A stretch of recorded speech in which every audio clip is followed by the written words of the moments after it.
हमारा जिंदगी भर के लिए ज़बान का रोजा हो, दिल का रोजा हो।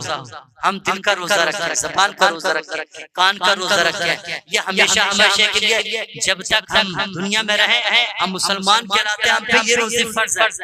समझे मेरी बात? समझने के ज़बान से गलत हो गए रोजा टूट गया, कान से गलत सुना रोजा टूट गया, दिल से गलत हमने दिल में नफरत बुग़्ज़ रखा रोजा टूट गया। हम रोजेदार नहीं है, हम रोजेदार नहीं है। हम मुसलमान होने का हक अदा नहीं कर रहे। हम सच्चे मुसलमान हैं, हम गलत कर रहे हैं।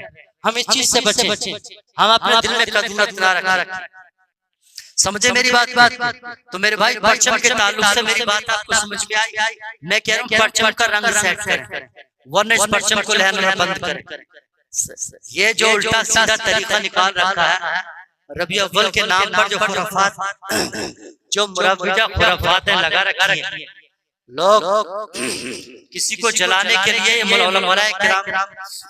उलमाए किराम को भड़काने के लिए, उलमाए किराम को रंजीदा करने के लिए तरह तरह की बातें कहते हैं, तरह तरह के जोला ये फतवे लगाते हैं।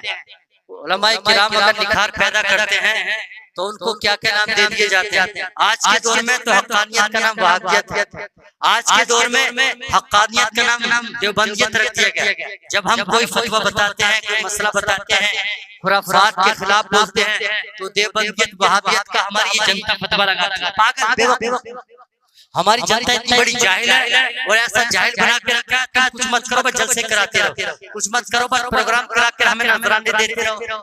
हम बस सालाना तुम प्रोग्राम कराते हो, ये इमाम तो भक्ते भोगते हैं, दावत वाले, ये दावत तबलीगी जमात वाले, दावत इस्लामी वाले, ये तो भोगते रहते हैं। ये लोग तो गुमराह है, ये तो हट गए दिन से। ये देखो मसला क्या हालात है, मसला क्या यार, मसला क्या नाम झूठा नाम क्यों लगाते हैं? मसला क्या चीज होती है? मसला क्या माना रखता है? मसला के रसूल आज़म सल्लल्लाहु अलैहि वसल्लम, मसला के आला हज़रत है, ये मसला के इमाम आज़म है, ये मसला के इमाम शाफी है, मसला के इमाम मालिक है, मसला के इमाम मोहम्मद है, सब ये मसला के रसूल आज़म है तो मसला के इमाम आज़म है, मसला के रसूल आज़म है तो मसला के आला हज़रत है। सब नाम झूठे हैं अगर मसनद रसूल आज़म नहीं, अगर मसनद रसूल आज़म पर ये इमाम फाइज नहीं है तो मसला के आला हज़रत कोई माना ही नहीं रखता। क्योंकि क़यामत तक इमाम अहले सुन्नत ने, हमारे बुजुर्गों ने हमें ये बता दिया मसला के रसूल आज़म है तो मसला के गुलाम है, वरना मसला के गुलाम का कोई मतलब ही नहीं। हम मसला के रसूल आज़म पर है, हम ये तुम्हें दावत देते हैं, अल्लाह उसके रसूल की मोहब्बत में जियो, अल्लाह उसके रसूल की मोहब्बत में मरो। हर गुलाम की यही दावत है। किसी भी नाम की बात करें, किसी ज़ात खास का हवाला दे या किसी मकाम खास का हवाला दे, इमाम अहले सुन्नत क्या फरमाते हैं? अल्लाह की किताब में, अल्लाह की बारगाह में, नबी की जिंदगी में ज़ात खास और मकाम खास के लिए कोई जगह नहीं है। जब नबी का फरमान आ गया, जब अल्लाह का हुक्म आ गया, तो कोई ये कहे इमाम आज़म फरमाते हैं, कोई ये कहे ये नबी के शहर में होता है, ये नबी के गांव में होता है। मेरे भाई, या फला नबी ने ऐसा किया, तो मेरे भाई ये हवाला काफी नहीं है, रसूलुल्लाह सल्लल्लाहु अलैहि वसल्लम का हुक्म जरूरी है, रसूलुल्लाह की इताअत जरूरी है। ये अल्लाह ने फैसला क़यामत तक के लिए फरमा दिया। ये हुक्म अल्लाह तबारक व तआला ने क़यामत तक के लिए फरमा दिया। मेरी इस बात पे आप गौर करें, समझ रहे मेरी बात? मैं ही जिम्मेदारी के साथ आपके सामने ये बात रख रहा हूँ, आपके सामने रूबरू, और आपसे सवाल कर रहा हूँ, इस्लामी झंडा क्या है? क्या तुम रबीउल अव्वल में जो रंग बिरंगे झंडे लहराते हो, फैक्ट्री जो भी निकलती है, हमारे बच्चे मार्केट चले जाते हैं, जिसका जी झंडा खरीद लिया, किसने लाल, किसने हरा, किसने पीला, किसने नीला। तो मैं ये मना नहीं कर रहा हूँ कि झंडे लेना मना है, ना मैं ये कह रहा हूँ इसको लगाना मना है, ना मैं ये कह रहा हूँ इसको लहराना मना है, मगर मैं आपसे सवाल कर रहा हूँ कि ये झंडा इस्लामी है, ये हरा पीला झंडा ये इस्लामी है कि मुसलमान होने का ये मोहब्बत का निशान है कि तुमने जो हरा झंडा लगा रखा है अपने मकान के ऊपर? मौलवी कह रहा है, इमाम भी अंधभक्त ये कह रहे हैं ये 12 झंडे लगाना चाहिए, 12 की निस्बत से, कोई कहता है 11 झंडे लगाना चाहिए 11 की निस्बत से। तो मैं कह रहा हूँ बेवकूफ इमाम, पहले इनको ये बता झंडा कौन सा लगाना है, इस्लामी निशान बनाओ पहले। निशान सेट करो, रंग सेट करो और उसके बाद झंडे को लहराओ। कुछ भी लगाओ जी झंडा, ये कैसे हो सकता है? ये हमारे देश की गर्मी है। तुम पाकिस्तान में तिरंगा लहरा कर देखो, तुम्हारी अय्या मैया तैयार करके रख देंगे, तुम्हें शूट कर देंगे, जेलों के अंदर डाल देंगे। पाकिस्तान की बात बता रहा हूँ, मुसलमान है, तुम लाख क्या नाम है, कलमा पढ़ता हूँ, मुसलमान, जेलों के अंदर ठोक दिया जाएगा। इस बात पर सिर्फ इस बात पर कि तुमने भारत का झंडा क्यों लहराया? नहीं लहराना चाहिए था। पाकिस्तान के अंदर लहराया उसने, अंदर डाल दिए जाओगे।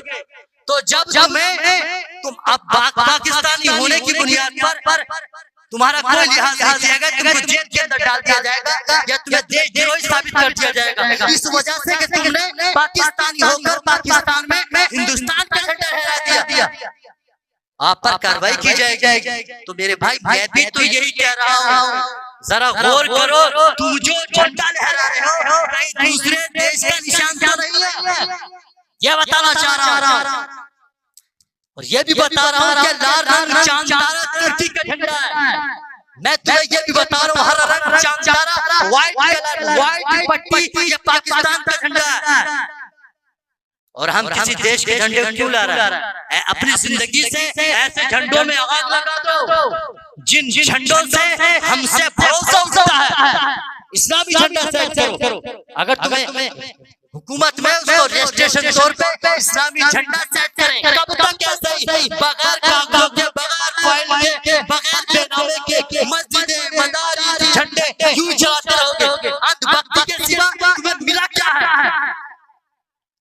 पीरों के भक्त मौलाना के भक्त लगा रखा है, यही नहीं मालूम कि इनके तरीका क्या, ये नहीं मालूम जिंदगी कैसे गुजारना है, अपनी जिंदगी सेट कैसे करना है। एहतियाती पहलू क्या यार, एहतियाती पहलू इख्तियार क्या, बता के भोग रहे, सुनी अनसुनी कर देते हैं। जिम्मेदारी उठाइए। ये जो मार्केट में झंडे रबी अव्वल पे सिर्फ वो आने चाहिए जो नबी सल्लल्लाहु अलैहि वसल्लम की मोहब्बत में आपने खास किया। बस इस बात को ध्यान के अंदर रखना।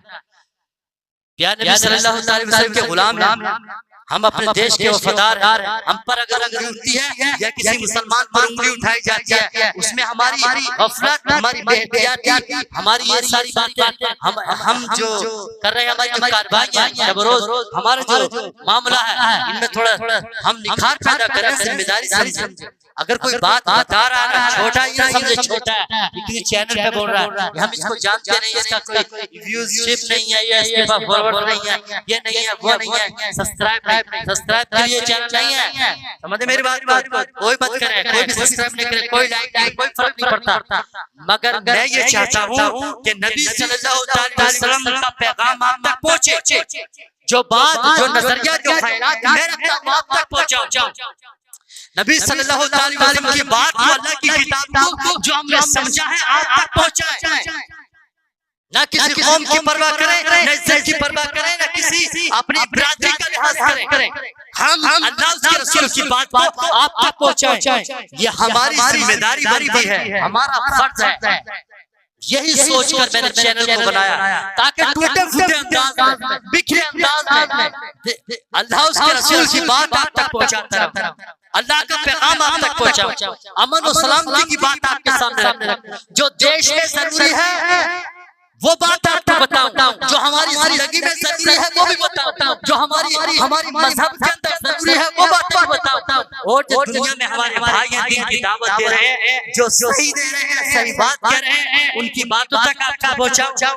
किसको अच्छा लगेगा, किसी को बुरा लगेगा, मुझे इस बात की कोई परवाह नहीं। No tension. मसलक के रसूल आज़म, गुलाम रसूल आज़म सल्लल्लाहु अलैहि वसल्लम को बहुमत की टेंशन नहीं होती, दुनिया की टेंशन नहीं होती, दुनिया के लोगों की टेंशन नहीं होती, बस नबी की मोहब्बत की टेंशन होती है। अल्लाह के रसूल की मोहब्बत हमारे सीने में सलामत रहे, इससे बड़ी टेंशन, इससे बेहतर टेंशन कोई है ही नहीं, इससे बड़ी दौलत भी कोई नहीं, इससे बड़ा कोई मनसब भी नहीं। कौन इमाम क्या कहता है, कौन मौलाना कहता है, मौलाना शरीफ की हमें कोई परवाह नहीं, हमें कुरान शरीफ की परवाह होनी चाहिए। वमा अलैना इल्लल बलाग।